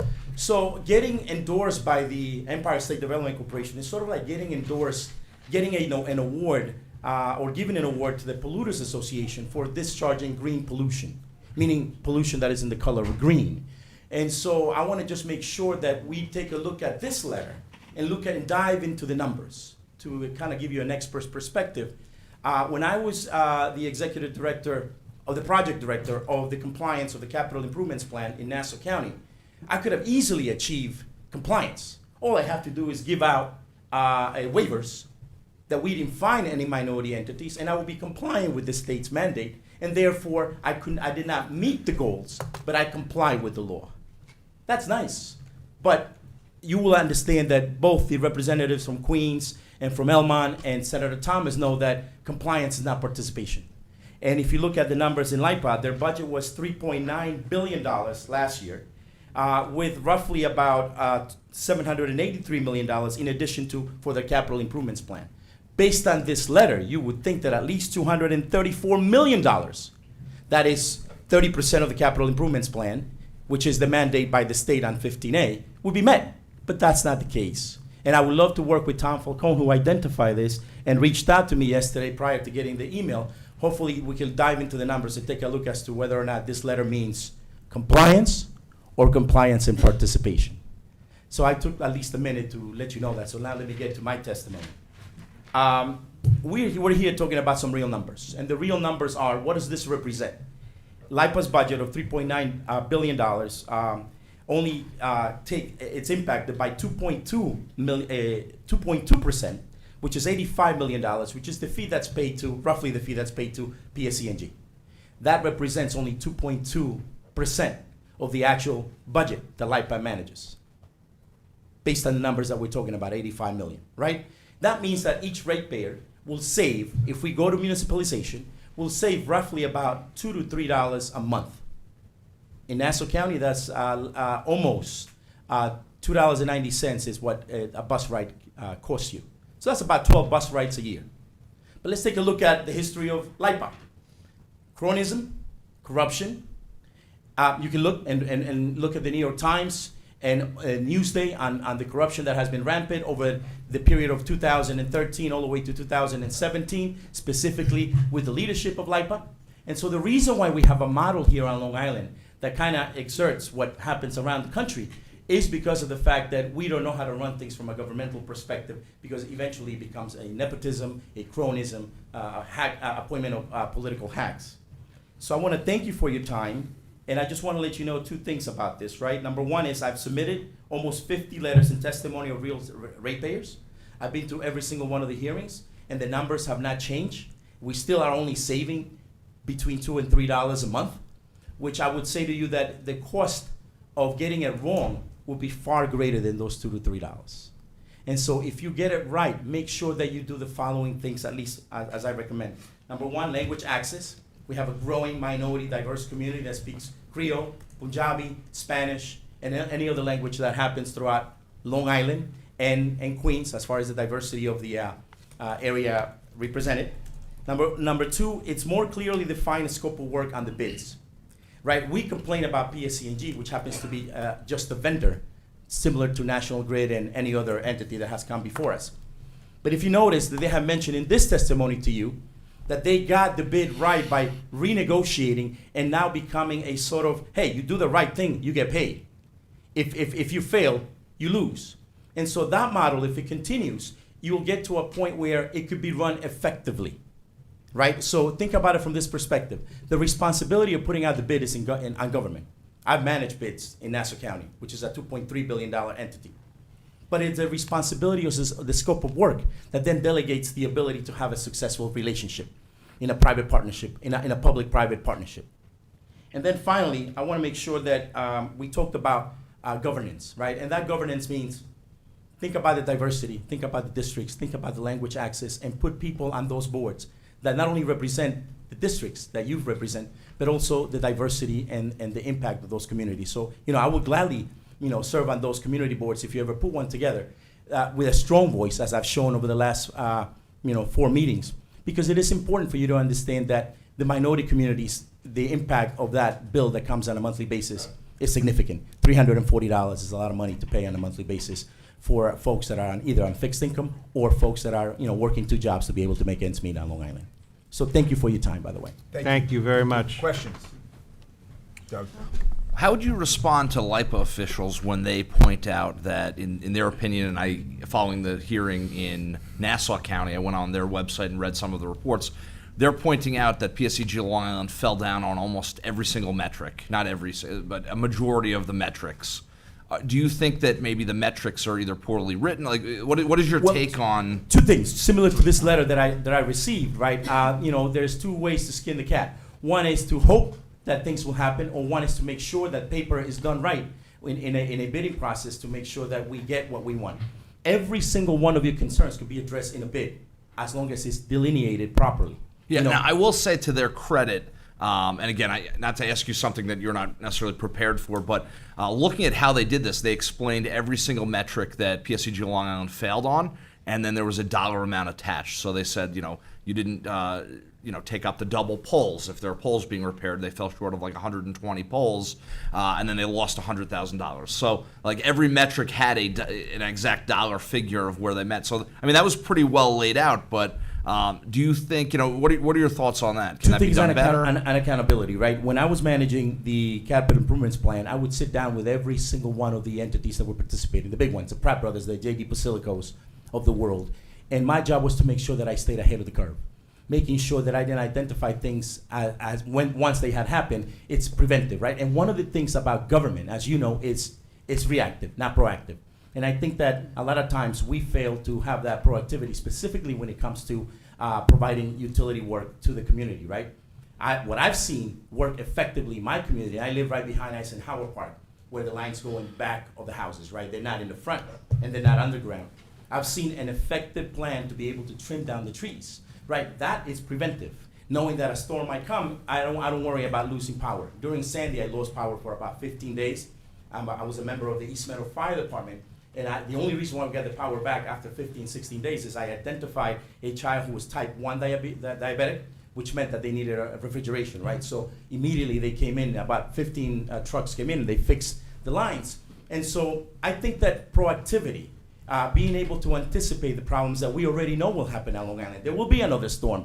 And the one thing that I could point out is no governor and no local county executive and no town supervisor is going to want to have to answer for these problems directly, right? They can always blame PSE&G, right? So from a political perspective, that only represents 2.2 percentage of the budget, the total budget of LIPA, which means that we cannot afford to get it wrong. If we get it wrong, rates will go sky high, and then who will be left to bear that responsibility will be the elected officials, and that's a hot potato. I'm sorry, but I had to just bring you a little bit of reality. Thank you, Louis. I appreciate you, being chair of, the Black, Latino, and Asian Caucus. We take MWBE participation very seriously, even as we look at all the legal challenges that are happening with that program. And so, when you mentioned that last week, and when I heard, I took that very seriously and reached out to all parties, including ESD, to see what we can do with compliance and also participation, as you said. I actually have some of the numbers up here, but lo and behold, what are some suggestions that you have to increase participation? And also, do you know of any businesses that had issues regarding contracting with LIPA or PSE&G? Thank you, Legislator Salages. Assemblywoman Salage, yes. 2 things. The first one is participation. How do you increase participation? Obviously, fix the backlog over at Empire State Development. No, I mean with LIPA, specifically right. LIPA and PSE&G. So specific to LIPA engagement, right? Tomorrow I'm meeting at 11 a.m. I'm meeting with 2 snow contractors that are minority firms, right? They want to be able to have accessibility. They don't know how to navigate the process of reaching out to LIPA, having that concerted effort to make sure that they participate in the cleanup processes of the snow within the facilities of LIPA, right? They have a lot of facilities. Whether or not they have a snow removal contract, that's yet to be seen. We got to find out if the main contractor has complied with in Nassau County Appendix E which is the participation of minority contractors within county contracts. And so number one is outreach. Number two is having a pool of qualified entities, and that's where the challenge is. The reason why I'm able to tell you that LIPA is not compliant with participation is because there ain't enough entities that are out there. So the utilization capacity doesn't meet the goals of 30%. Perfect example in Nassau County, if we only look at the 50-mile radius of usually most of the studies that are made, you're talking about at least at most 7.5 to 8% participation within the qualified entities that are in that jurisdiction. So we have to expand that outreach to be able to catch all. And then not only that, you have to then provide diversity supplier conferences so that you're meeting proactively, you're meeting those minority vendors and meeting them up with the main contractor so that it gives them the ability to talk before the contract is out. And then all of a sudden work starts. Well, I thank you. You know, when Speaker Hasty made this last appointment to the LIPA board, we actually appointed someone with that specialty to look at MWBEs, and we've been doing that. And so, you know, we'll continue the conversation offline. And by the way, the impact of MWBEs is a cyclical economy. Those dollars stay here on Long Island. I participated during Sandy in a $12 billion project. If you're familiar with Operation Splash, which was the cleanup of all the sandy debris on the south shore of Long Island. That was a process by which 32 Nassau County residents were not employed prior to that received that benefit of being able to be employed during the cleanup. And so that was great because it gave that money back to Nassau County. $12 million stayed on Long Island. So think about a contract that employs people from the Hamptons, right? That money will then go back to the delis, will go back to the restaurants and help folks pay. So this is a cyclical economy that benefits. The MWBE program, when it's done right, gives you the ability to employ those who might not otherwise have opportunities. And I think to that point, the more people who bid on a contract, the better, because you have a better opportunity. So if we're lacking the bid, the people putting in a bid, that's a I problem. agree with you. And then more important than that is, even if they don't get the bid, if they are minorities, they still are able to participate within that bid. And that is the key component to that. And I want to thank you all for the work that you've done. And anything that I could do and my entity could do to make sure that we advance the participation of minorities in state contracts, that would be great. Thank you. Oh, I got it. Oh, you have a question? No, comment, maybe a question too. Louis, I want to thank you. I appreciate your voice in the last 4 hearings that we've had. I've enjoyed this working with you. This is the first time Yes. since your election, so I'm looking forward to continuing working. Absolutely, and the points that you bring up, especially in the last hearing where Tom Falcone actually spoke up when he shouldn't have, but he sent you a letter. I do not have a copy of that, Rory. I can have your staff. Yeah. The letter? Yeah. Oh, yeah, I could send it. Yeah, I would love to see that. It makes me And feel important, but you know. no. It's important to me that the head of LIPA decided to send you that letter saying that he's in compliance. He's not here to talk about this, so we should have further conversations on all and of by the way, this. remember, compliance might mean basically compliant, not participation. No, I completely get it, but for him to put that in writing and send it to you, I would like to know more about that. But thank you for being here. Thank you for bringing others into this to talk about their views as well. So. Thank you very much. Thank you. Thank you. Thank you. Next, we are hearing from Nick Michelli and then Lynn Arthur.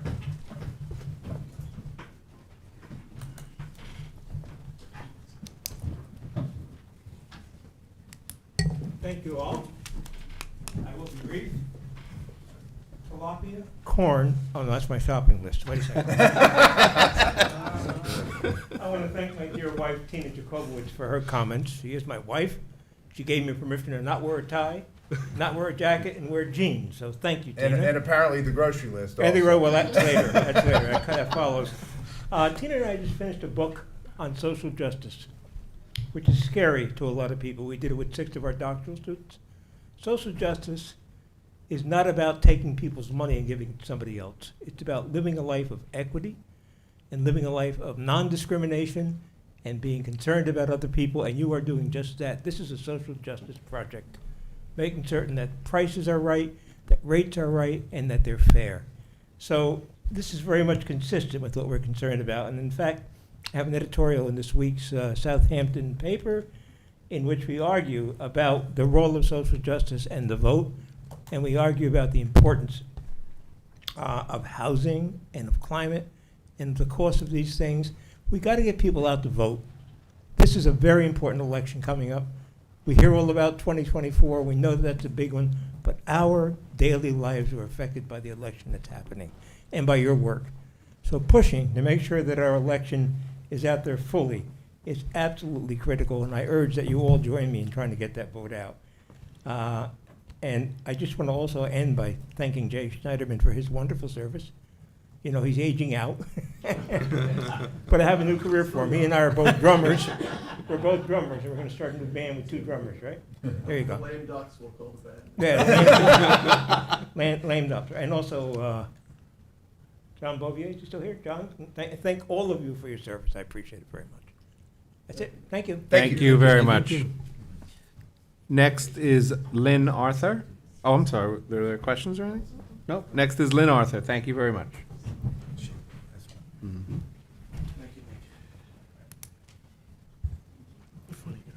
You guys are funny people.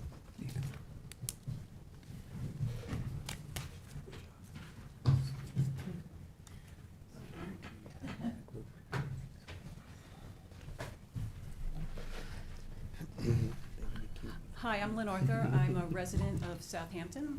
I also happen to be a volunteer on the town sustainability committee. I'm a small business owner. Peak Power Long Island is a not-for-profit that helps municipalities with their renewable energy policies and programs, and I'm a NYSERDA subcontractor. I want to thank you for coming and once again hosting the meeting here. It's not very often that we, have important entities like, this come all the way out here to listen to our views. It's important to us, for our local voices to be heard, and so thank you for that. And thank you for the important work that you're doing. So, almost 5 years ago, I attended a conference in Westchester designed to communicate the results of a successful pilot for the first community choice aggregation program that saved an estimated $15 million for 130,000 customers in aggregate over 2 years. CCA, stated simply, was a 2016 Department of Public Service order that enabled a municipality under home rule to select the default supplier of energy for its residents and small businesses. This experience motivated me to action. I decided in that moment to introduce this program on Long Island, and I made it my business to develop a relationship with the company, Jewel Community Power, who worked closely with the 20 municipalities who were part of that pilot, and with the assistance of DPS, who together with, in this case, Jewel, shepherded CCA into existence. Assemblyman Thiel, do you remember the first meeting almost 5 years ago when Councilman Bouvier and I approached you and asked for your guidance in bringing CCA to Southampton? I do. It resulted in legislation. Exactly. Well, in the next 30 days, the Southampton Town Board will be faced with a big decision. They will be faced with at least four options for electricity supply. 2 will represent renewable energy options.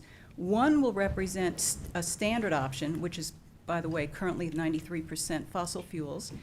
And the 4th option is to do nothing, but accept the business-as-usual power supply from LIPA. I've been told the renewable options will remove, or expected to remove, 100,000 metric tons of greenhouse gases out of the atmosphere, which, by the way, is the equivalent of taking 22,000 cars off the road per year. That's basically the size of Southampton's load. Senator Palumbo, at the last hearing you referenced, and today as well, your participation in the CLCPA hearings. But I think by now everybody knows how important reducing greenhouse gases is to New York State's environmental objectives. Now, in addition, we're expecting a fixed price over a period of time we think could be 18 months, 2 years, who knows? The bids are due in a couple of weeks. If you've ever refinanced your mortgage, then you know if interest rates are forecasted to rise, for example, 10% in 2024 and an additional 10% in 2025, wouldn't that motivate you to lock in a fixed rate now? Well, that's exactly what is forecasted by energy markets. But I'm assuming you all know that gas prices recently were referenced by the New York Times as being one of the primary factors driving inflation. So what does CCA or the community solar project being undertaken by the Southampton Town Board have to do with the Commission's mission? Oh, by the way, that community solar array, we've been talking a lot about solar arrays and different municipalities on Long Island looking at putting solar arrays in exchange for lease payments on their landfills. Well, our solar array is expected to generate free bill credits for Southampton residents. Approximately 500 to 700 households are expected to be selected as a result of a lottery to receive a guaranteed 10% off their electric bill for 20 years. And oh, by the way, the intention, I understand, by the town board is to prioritize low income as the first recipients for those bill credits. So my point is simple. In closing, I stand with your recommendation that the LIPA board be appointed and not elected. Only then can individuals with the right operational as well as technological expertise be put in a position to perpetuate policies and programs that encourage the replication of the leadership Southampton Town has demonstrated by fighting for and launching these two programs. Assemblyman Thiel, you know better than anyone sitting on this panel just how hard we've worked over the last 4 years participating in no less than 6 Department of Public Service proceedings and 2 bills that you authored and that were subsequently signed by the governor. It is absolutely critical to our future on Long Island that the right appointments be made. And I point to experts like Mike Gordon, who you heard from earlier, as evidence. We are at a historic moment. When CCA launches in Southampton, and I hope it will be the first time in the history of Long Island that we have competition for electricity. So with the support from the LIPA board, we could repeat that success all over Long Island. Thank you. Thank you very much. Just a question. Yeah, as you've stated, I know how hard you've worked on this project in Southampton, and thanks to the leadership of the supervisor and the town board, it's really moved forward. I know you're involved beyond Southampton. Do you have any sense of other towns, other local governments on Long Island that are pursuing this or looking at this at least? Yes. In fact, when I first started this, when we met 5 years ago, I met with every East End, the boards, the town boards, and everyone was interested, but they weren't so interested in being first. As you know, Brookhaven stepped into the water, but they did their CCA focused on gas a couple of years ago. Now, gas prices, unfortunately, have risen recently, and so CCA as a program, I think, is getting a black eye because the benefits that, were referenced in the press and that were maybe encouraged or promised by the leadership there were not realized. But gas prices are about to rise, and we know that energy prices track very closely to gas prices. So we know from what's happening that over the course of the next 2 years, gas prices are going to rise and energy prices are going to rise. So in Brookhaven's case, again, when you make a decision like this, you have to look at it over the horizon of the term. If the term is 2 years, you're not looking at the decision at a moment in time. Right now, the prices that are going to be offered might not meet the expectation, but if gas prices are going to rise, setting a fixed price now will yield benefits over the period of time, in this case, 2 years. So in Brookhaven's case, I think the criticism that Ed has received, will turn around in about 6 months. Everyone is interested in it. There's no doubt. And I meet with environmental leaders, more. Like I talk to my counterparts in Southold. I've talked to the county, the people running for county legislature. They've come to my presentations, my educational presentations, where I talk about the program in detail. They are very interested in this. But, we have an election in just a few months, so we have to wait until after that to see where it goes. But as far as the gentleman on the commission escapes me, from the Far Rockaways.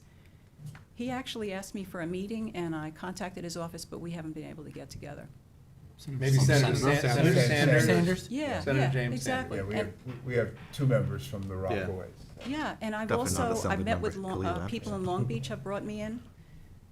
So I influenced Hempstead, I've spoken, everybody's interested, it's just, you know, the first one is always the hardest. And oh, by the way, this is the first electricity Right. CCA. Also, our community solar efforts. This is a CDG, Community Solar Project, which is being conducted under the LIPA tariff, and it's also the first of its kind on Long Island. It's the first time a municipality, a town board, has taken on a project of this nature, and they're going to have direct control over how they would like to redistribute those bill credits, which is a beautiful model, and that's what Mike Gordon was talking about earlier. Doug? Yeah, so this has fascinated me. You know, again, I represent Brookhaven, so I've heard, you know, mixed reviews of the people I represent. They weren't understanding what community choice aggregation was, so I had to explain that to them, that there's an opt-out if they were concerned and that they could look into this. But, you know, when we look at true municipal electrics on Long Island, you're talking about Greenport, Freeport, Rockville Center, and for years they've been looked at as a model of an example where you can actually deliver lower cost electric. And I know, you know, a lot of people on Long Island have said, well, we're on Long Island as well. Why can't we benefit from the cheaper electric that they benefit from? Mm-hmm. So I think that what you're doing, and I'm really interested to see how Southampton continues on this, because you know, this could be like a next generation municipal electric, you know, thought process. I'm getting calls now. East Hampton has contacted me. Southampton Village has contacted me. Right after our bids are in and the town board makes a decision, I have committed to them, let's have that meeting that you've asked for. Shelter Island is interested. You know, it's really just a matter of, you know, 30 days from now, we'll know. And for years, I know myself and even my predecessor in my representative seat, Al Graff, we had spent many years looking at municipal and meeting with supervisors, and the biggest criticism that we heard from supervisors, some of whom you mentioned, were that, you know, if they were to, in some fashion, if the state were to, you know, make true municipal electrics, they didn't want to take the LIPA debt with them. So I think that I agree. Yeah, this enables that not to happen. In fact, we wouldn't be anywhere near where we are today if we didn't have a CCA administrator, because it's the brilliance and the experience of Jewel Community Power. They're providing at no cost to the town all this, you know, guidance, leadership. I mean, we're telling them, it's sort of like they're sharing with us, well, this is what you could do, and we're saying, well, yeah, we have this land that's not, you know, that's underwater, it's our landfill, and it's costing us more, you know, than it had in previous years, and gee, yeah, solar array might be a good idea. And that's similar in that other municipalities have power generating plants. This would be Southampton's similarly, you know, power generating entity, right? Except that it doesn't come with the risk or the cost. Right. So this model, which exists today, and we can execute it on it despite what happens here. Right. But I would hope, and so let me. Yeah, can you break it down? So assuming that the town board selects one of these plans, Mm-hmm. The average ratepayer, who's going to be on their electric bills? Is it going to be one of these entities, and there's sunk costs because you're still paying? Actually, the bill, everything stays the same. Okay. Before I answer your question, Sorry, I do want to please. shout out, if I could, I want to say a positive thing about LIPA. I've been very critical in the past of my testimony. Tom Falcone and his team have been no less than helpful.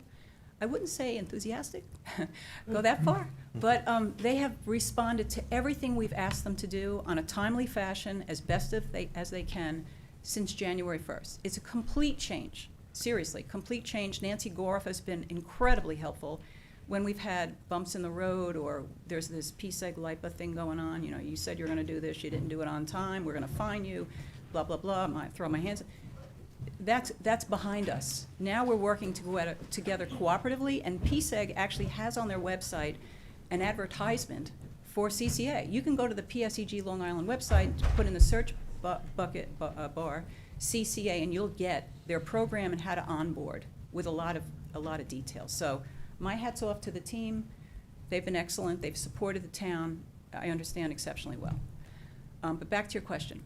So with the new change of consolidated billing, which became available on January 1st, what happens is whoever gets selected by the town board, the billing goes right through PSEG accounting system. The homeowner will get the same bill. There'll be just a different line, you know, we don't know exactly how it will look yet, but it'll be integrated on the bill. They still are gonna do the capacity planning, you know, trim the trees, collect the money. And you're still paying those fees as well. So that is still being paid for. The debt is still being paid for. This is just now, as you mentioned, going forward, you may actually see a dip where everyone else is seeing an increase, essentially. Yes. Perhaps. Perhaps, we'll see. Yeah. Well, again, the benchmark, when you do this kind of competitive bidding, the benchmark is the trailing 12-month average. So, and that's published. It's on their website. You know, it's basically in fact, the Department of Public Service limits the decision that the board can make to the trailing 12-month average plus 5%. If they pick for default supply, and let me talk about default supply in a second.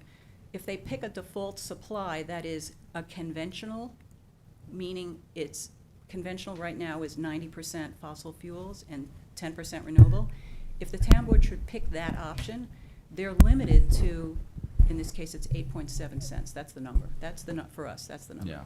Yes. But if they pick as default a renewable option, there is no bound. Now, a key thing to understand with CCA, despite what the town board picks as default, every homeowner and small business gets the opportunity to pick any of the other options. So if the town board selects, Oh, really? Okay. yeah, everyone. That's interesting. Everyone gets that choice. So it's not just an opt-out. You actually have the 3 other options. Yes, yes. The town board picks the default supply, and the majority of people will not change. Right. They'd have to opt out. And that's how the bidders look at it. And what we hope and what we're advocating for, and what many, you know, environmental groups are advocating for, is we would really, really like the town board. No pressure, Jay. We would really, really like the town board to pick at least the 50% renewable option, because quite honestly, 50% is going to be a little more expensive, we expect, than the conventional, maybe a penny more a kilowatt hour, but 50% is actually 100%. It just so happens in New York State, there's a law whereby you can't call a product 100% renewable unless 100% is generated in New York State. Right. But the 50% option is 100% because the other 50% comes from Pennsylvania, somewhere in the West, you know, maybe New Jersey. My last question, I apologize for monopolizing, but I find this fascinating. Who is engaging in the power supply contracts? Is that still LIPA and PSEG, or is that the entity that the town's hiring? That's a really good question. It's actually a tri-party agreement between the town board, Jewel Community Power, and the electric service company that wins the bid. Okay, And, thank you. And at no charge to the town, Jewel, in this case, was selected as a result of a competitive bid 2 years ago to be the CCA administrator. They'll continue to monitor that at no charge. I wonder if are they subject to the LIPA Act because it's in the LIPA service territory, or? Gee, that's kind of, I don't know. Sorry. All right, we'll Yeah, I don't know. look into that further. Thank you. Okay. Any other questions? Yes, Yeah. one. Just one quick question. Thank you so much for your testimony and also for reaching out. I know my colleague, Senator Sanders, we both represent the Rockaways, and we're always happy to have you all come on down and tell us what you're cooking. Yeah. But in any case, you know, I'm learning about this CCA, and I know you all have it here in Suffolk County, but the boundaries are more clearer in Suffolk County. You have towns, you have hamlets, you have, you know, in New York City, it's a little different. I mean, the Rockaways is the only part of the city that is powered by PSEG. The rest is Con Edison. And so I'm just wondering, like, how the boundaries are decided in the CCA agreement. Are you referring to the utility in this case? Yes. So in Westchester, it just so happens there were originally 16 municipalities that grew to 20. 20 municipalities that spanned across 2 jurisdictions, NYSEG and Con Ed. Mm-hmm. So it really, there's no, as long as the utilities have the wherewithal, for example, to deal with consolidated billing. You know, a billing services agreement, data security agreement, things of that are required to launch a CCA. And we happen to know that Con Ed is already participating in Westchester, so that should not be an issue. But I guess my question is, who sets the jurisdiction? Who's the town of Southampton in this, in the Right. service area in Queens? Right, right. Who's the local government? Right. I'm not sure I understand the question. Mike, Would it can go you neighborhood comment? by neighborhood, or does it have to be a Yeah, distinct right, entity? right. Yeah. That's Like if he Well, wants, decision. yeah, like if he wants his 35,000 customers, if they were interested in CCA, they're within Queens, so they're kind of, it's not a distinct entity. You want me to answer that? Yeah, please. Yes. Yeah. So, Come up here. Oh, sure. Come up here. Because it's interesting, right? It's 35,000 customers, but it's like 11 neighborhoods. Yep. So And it 3 zip is codes. the town for the unincorporated portions of the town. It is the village for the incorporated portions of the village, of the town. And then it is the city. So one of those 3 entities is the decision-making. So would it be the city council for this area of Queens? The entire city council? Yes, if it is in Queens, it will have to be East a Queens. local law passed by New York City. Mm-hmm. And they can enable local community boards, for instance, in their law construct to make Yeah. decisions, but ultimately, it is their decision. It is the city in Queens. Yeah. It is if it's an unincorporated portion of the town, it's the town. That will have no impact on incorporated villages if the town makes that decision. As in this case, it won't have an impact on the incorporated village of Southampton, but the incorporated village of Southampton would need to make that decision independently. Got it. So we're viewed as New York City as one jurisdiction. Yes. Got it. That's the answer to my question. Thank you so much. Could that help, like, we've talked about microgrid. Senator Sanders mentioned maybe Right. doing a microgrid. That sounds like that could be actually very helpful Yes. for a CCA program, you know, to, okay. That's cool. And Yeah, the CCA definitely. can actually act as the off-taker of a microgrid, which then allows financing for that microgrid construct. Yeah, we definitely should talk after the meeting. Thank you so much. After the hearing, rather. All right, thank you very much. That concludes our hearing. Ms. Arthur was our last witness testifying, and, yes, sir? I apologize. What's your name? What's your name? Ron Leonard. All right. Did you fill out a form? I signed up on the. My apologies. You're up. To close. We'll have to tie this all together. That's wonderful. So, good afternoon. Good afternoon. We all deserve a good pat on the back because we're doing good work and making things happen. I'm here talking to you for a organization I started in 2000, which is called the Renewable Energy Coalition.